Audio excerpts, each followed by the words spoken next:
Uh, Hello.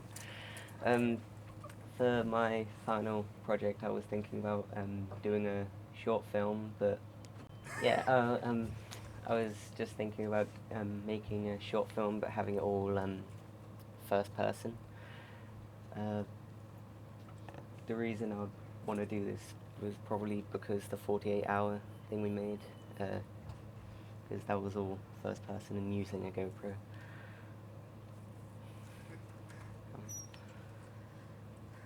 Okay. Yeah. And my audience would be teenagers because it'd be more to like the technical side and stuff like that.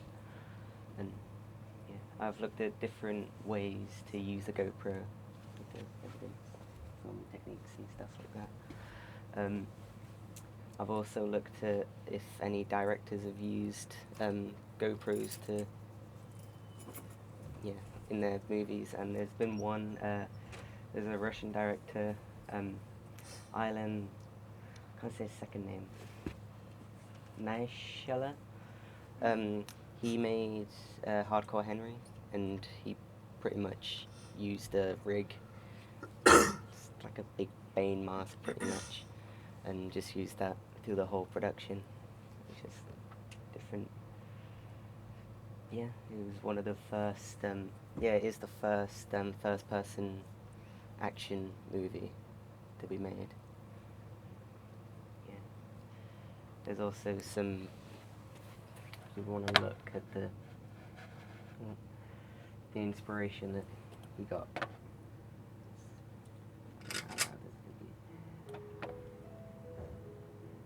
This is the inspiration he got for Hardcore Henry. Did he make that, or was someone else directed it? I think it may have been someone else that directed it, but this is where he got his inspiration from. Just some music. Did he just hold up? Yeah.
Yeah, I've seen Geordie's boyfriend Jeff Webster showed me it.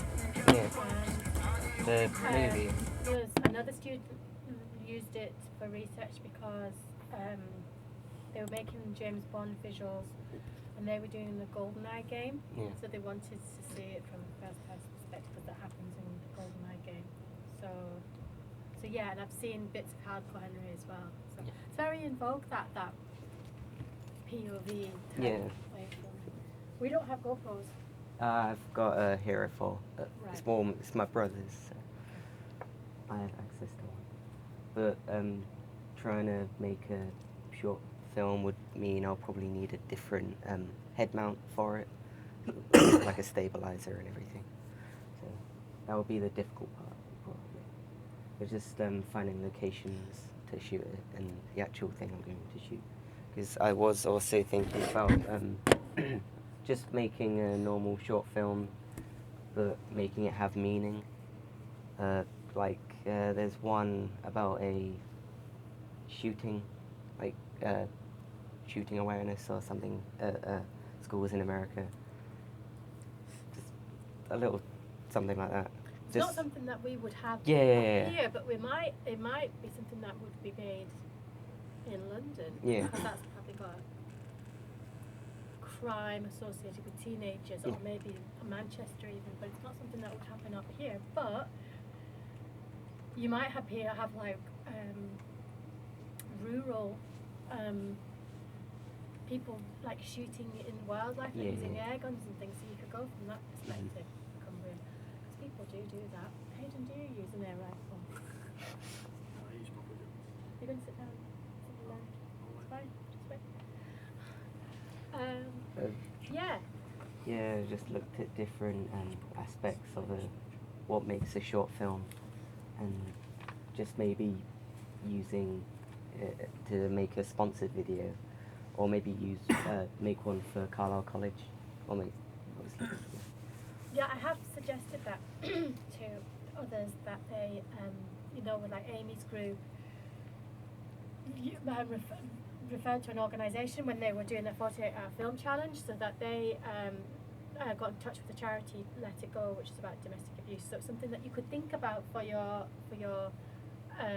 FMP, is to contact a local organisation that if your film is an issue-based film, that it relates to your issue, and that'll get them to help you develop your ideas, or get some feedback from them as your ideas develop, and then maybe they can share your film or your photography or whatever.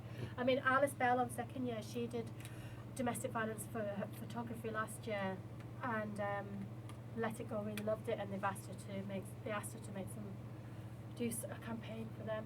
So it does work to kind of make your project live and to work within the community, and it doesn't have to be local, it can be online as well. So you could do that. I mean, it's either one is a good idea. The POV film would have to be choreographed in a very particular way.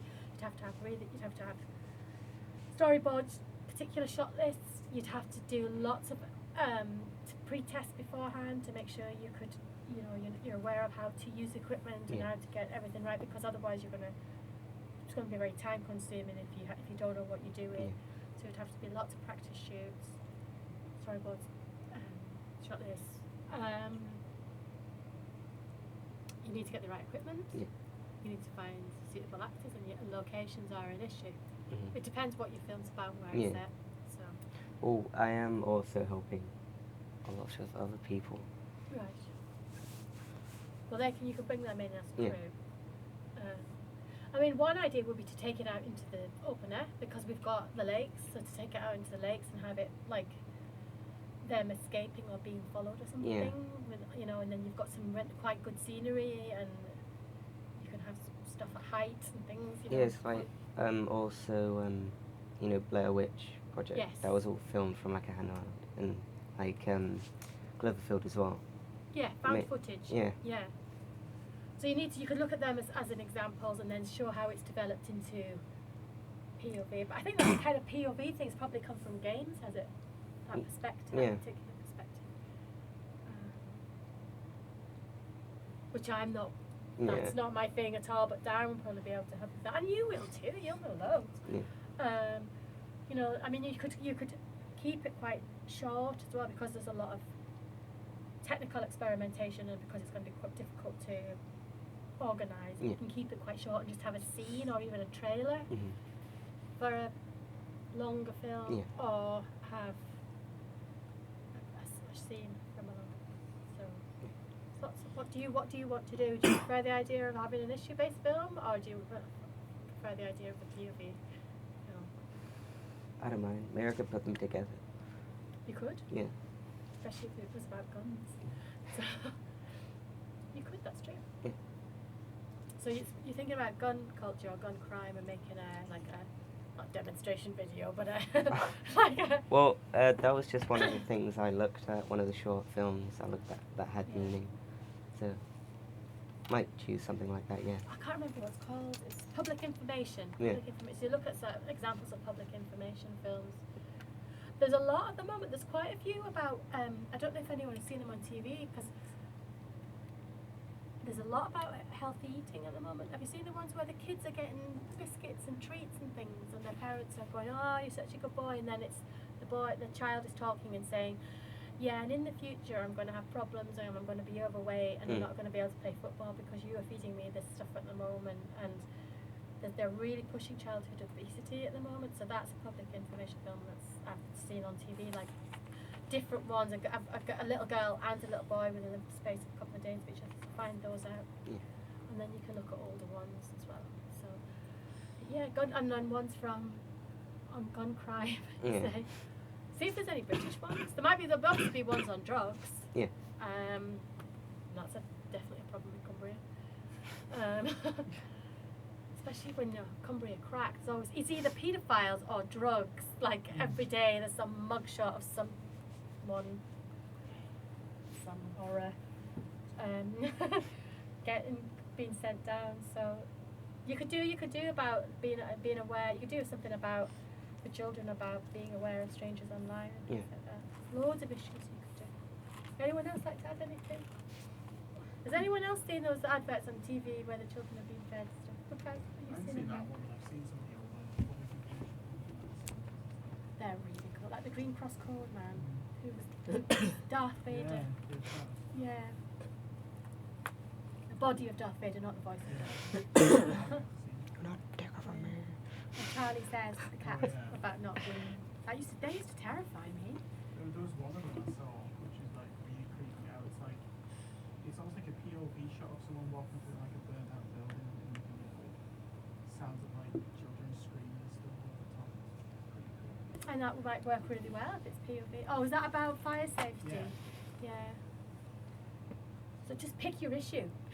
Mental health, gun crime, race, homophobia, drugs. Yeah. Sorry? At least you're not shot, not convinced. Yeah. No, you definitely. Like every issue, you just shoot a point of Yes. view. Just cram them all into one film. Yeah.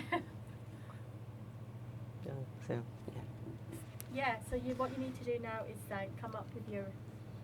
If you're going to amalgamate them and you're going to have a POV public information film, then you need to decide what you want to focus on and I would make it Cumbrian because you've got the Cumbrian landscape. What are you going to say, Brad?